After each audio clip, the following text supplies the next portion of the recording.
Hey everyone, I'll apologize in advance for the pounding and banging going on, but we'll work our way through this. So our last topic here in chapter 2 deals with acids, bases, and buffers, okay? So first off, to get into defining an acid is essentially a substance that dissociates in water to produce hydrogen ions, okay? So some simple examples. A very common acid in our body is hydrochloric acid. And hydrochloric acid, when in water, so a very good segue from our previous lesson where water is the solvent within our body and it dissolves things. So hydrochloric acid in the presence of water will dissociate into its ions. And what makes it an acid specifically is the presence of the H plus ion, right? So that's by definition an acid. In solution, will dissociate to produce hydrogen ions. And there's lots of different kinds of acid. We were talking about solutions last class, and I was mentioning phosphoric acid in the Coke that you drink, and it dissociates to give hydrogen ions and phosphate ion or biphosphate ion. And other acids like carbonic acid, which we're going to learn a lot about when we get into our circulatory system. So it dissociates to produce hydrogen ions and, in this case, the bicarbonate ion. So those are just some examples of acids. Okay, now on the other hand, bases are substances that can accept hydrogen ions in solution. All right, and so bases have the following dissociation equations. So an example of a base is sodium hydroxide. So it dissociates to give you sodium ions and the hydroxide ion. Now I'm going to explain why this is a base based on our definition of accepting H+. So if we look at another example, potassium hydroxide, you can see they have this common substance of hydroxide, which dissociates to K plus OH minus, but they don't all have to contain that OH minus. So an example of a base that doesn't contain OH minus is NH3. And here's where you can sort of see how it behaves as a base by accepting H plus ions. So if you were to add an H plus ion to this NH3, it forms the ion NH4 plus. So it's able to accept H plus ions from a solution. So these first two examples, the fact that they contain this hydroxide ion, OH minus, that hydroxide ion in a solution of water will take H plus, it will accept H plus ions and form H2O. So it's behaving as a base because it accepts, right? It takes H plus ions, forming a new substance. I'll give you another example. If we had something like this bicarbonate ion that we just talked about up above here, this bicarbonate ion could accept H plus ions. This is negative, this is positive. They attract each other and it forms back the acid, carbonic acid. So here, this is behaving as a base because it accepts, right, and joins with that H plus. Okay, so don't feel overwhelmed if you're not totally understanding things. Remember, on Monday we will review through this collectively as a class and have some Q&A. But what I want to emphasize is that acids and bases have a very significant role in biological systems, in all kinds of biological systems, in organisms besides us, but we're going to focus on us. They can be both, so as I indicate down here, right, the presence of these substances in biological systems can be both beneficial or quite problematic, right? If we consider some beneficial aspects, a highly acidic gastric juice from our stomach, all right, which is primarily HCl, helps digest proteins. So we require a very acidic environment in our stomach to digest protein. So there's a beneficial aspect of acids, right? From another perspective, the vaginal canal is also quite acidic, has is very acidic, and that's to help limit the cultivation of pathogenic organisms, right? So it limits cultivation of pathogenic organisms, bacteria, viruses, etc., right? So those are just some examples where acids are quite beneficial. On the alternative is that they can also be very problematic and they can disrupt our homeostatic conditions of the blood. So if you remember from the very beginning assignment, we're talking about homeostatic conditions, things like body temperature, blood pressure, blood volume, blood sugar. There's lots of conditions of the blood that are very important to maintain, and the acidity of the blood is one of those. And we measure, which we'll see coming up here, we measure acidity on a scale called the pH scale. And I'll just touch on that here briefly, but the pH scale is kind of a measure of this hydrogen ion concentration, right? Like how much of it there is. And so blood has to be at a specific pH, right? Blood pH generally is around 7.4, give or take. Now, we don't have to get into that number just yet, but the point is that many different things that we do to our body can influence that very important homeostatic condition. The foods that we eat can be particularly acidic. You know, if you drank a can of pop and you had a big, you know, bacon double cheeseburger with fries, really high fat. You know, we will learn here about these biological molecules, and when we digest fats, we produce fatty acids.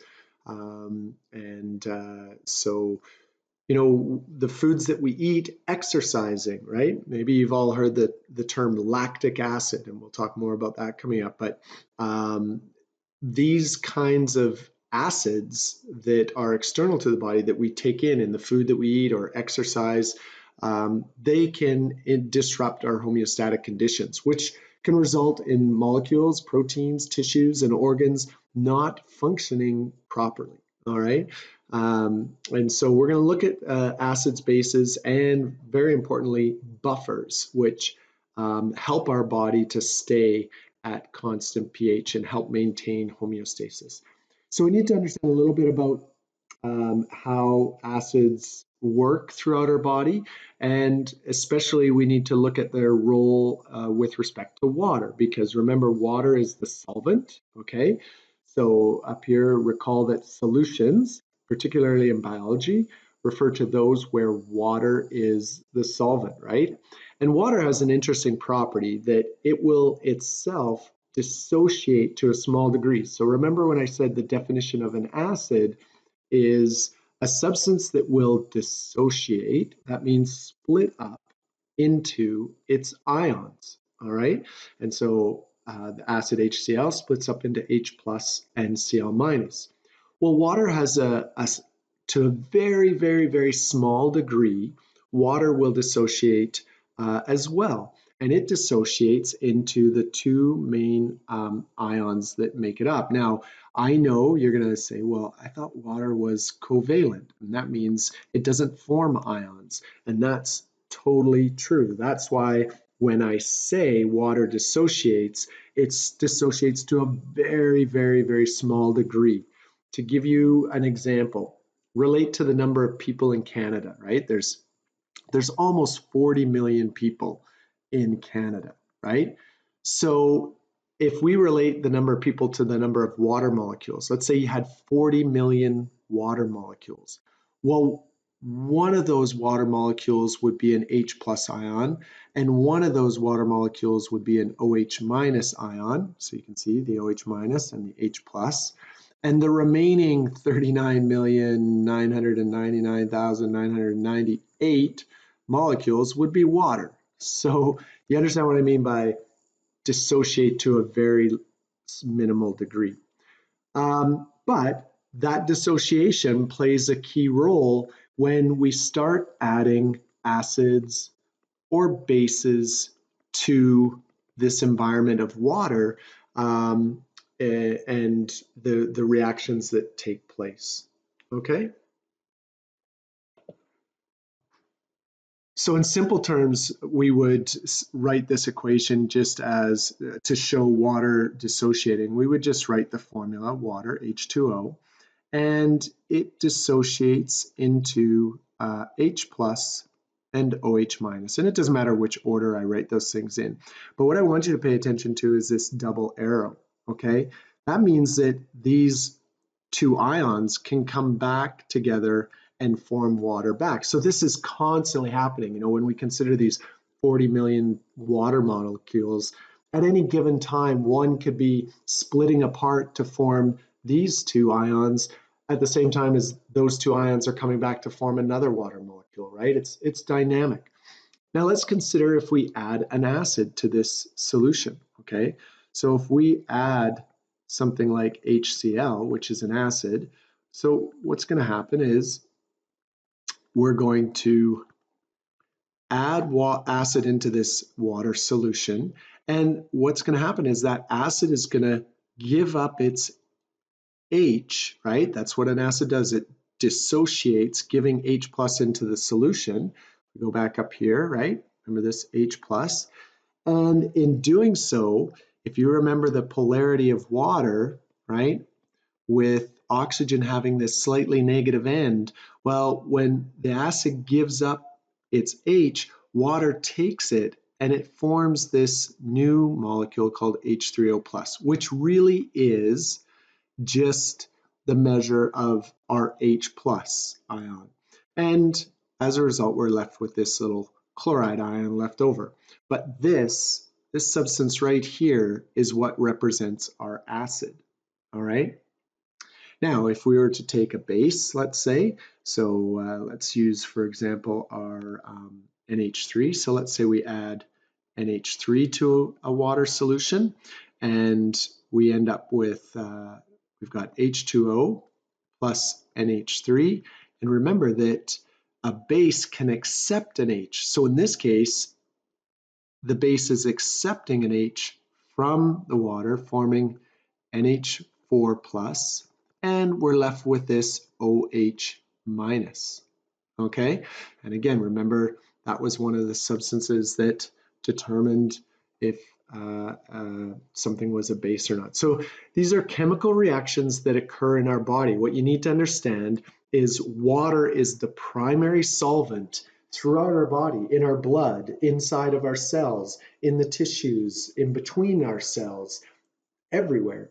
And so when these chemicals enter into the system, we have these chemical reactions that occur, and depending on whether they're producing this or whether they're producing this indicates whether or not the substance is acidic or basic. And if it's producing H3O plus, then it's acidic, and our pH, if we look at this little scale here on the side, our pH is going to drop.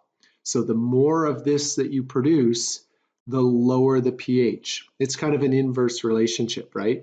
The lower you are down on this pH scale, the more acidic that you are. Okay, maybe I could use a red to go in line with the red color here. So as this piece increases, right? As the H3O plus increases, you can see 10 to the negative 6, 10 to the negative 5, it's going up. This is the concentration of H plus. And as it's going up, the acidity is increasing, right? More acidic.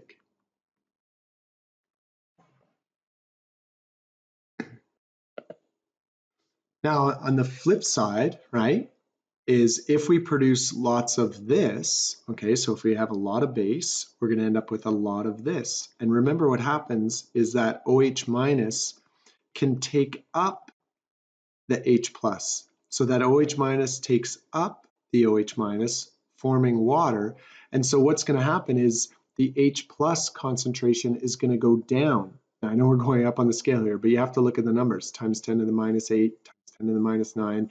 So the H plus is decreasing, right? So maybe if I write over here, H plus is decreasing, okay? But down below here, right, and here, H plus is increasing. So we say when H plus is increasing, we're becoming more acidic, and when H plus is decreasing, we're becoming less acidic, okay? And so we have to be conscious of all the things that we do in our body that could cause the pH to change, and specifically the pH of our blood, right? It's the pH of our blood that's one of those homeostatic conditions that's so important to maintain. And here it is right here, right? Around 7.4. So when you exercise vigorously, you start producing a substance called lactic acid, and this lactic acid would contribute to making your blood more acidic. When you eat a meal high in proteins and fats, that can cause the pH of your blood to change and become more acidic. You've maybe heard of a more alkaline diet, which is rich in vegetables and green leafy vegetables, because the metabolism of those produces more alkaline or more basic substances. So you could cause your blood pH to increase a little bit by eating a slightly more alkaline diet. Long and short of it is our body is subject to these changes in pH, all right? Acids, bases, and specifically H plus and OH minus are considered together in the pH scale. And so pH is, and I'm going to write the formula down and we'll go over it in detail on Monday, but essentially, as I said before, is pH is simply a measure. It's simply a measure of the concentration of H plus ions in a solution.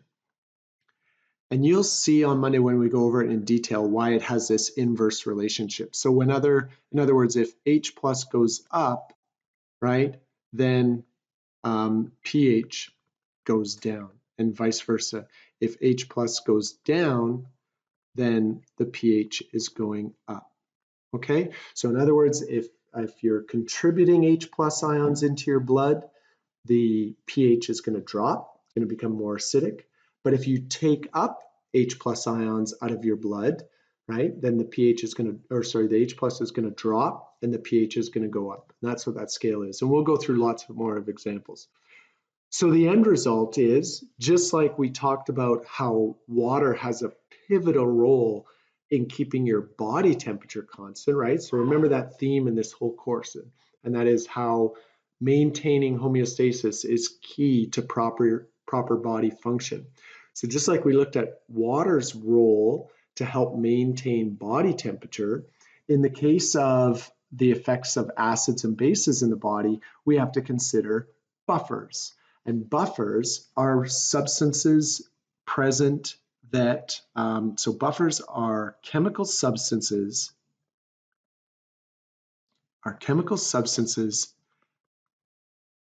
that help resist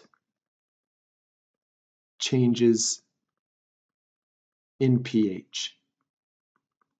Okay, so in other words, if you're doing something to cause the pH to change drastically, buffers are present to help keep that pH in balance. And I want you to just kind of look at these equations down here. This is an example of the phosphate buffer system. And what I want you to realize is if you look at these substances, okay, and imagine a scenario in which you are suddenly removing all of the H plus. Well, if you remove all the H plus, you're going to go high pH, which is bad. But if we have substances that can contribute H plus back into the system, then you're going to be able to put H plus back. So, for example, your high alkaline diet, or maybe you were exposed to something toxic, right? That caused your pH to increase dramatically. Well, the presence of phosphate in your blood allows this H plus to be restored because these phosphoric acid and H2PO4, they all contain hydrogen that can be put back into the system and help restore pH. Let's think about your exercise. So if you were to start to exercise and produce lactic acid, well, lactic acid is going to cause an increase. But look at the arrows. Notice how the reaction goes both ways. So the presence of these things help to take up the H plus, and the reaction goes back this way, causing those to be taken back up. And that's the action of a buffer. Okay? We're going to go through more of this on Monday, and I want you to bring questions to class. I definitely want you to watch the videos on the course Moodle and bring any questions you have to class on Monday. Enjoy the rest of the weekend.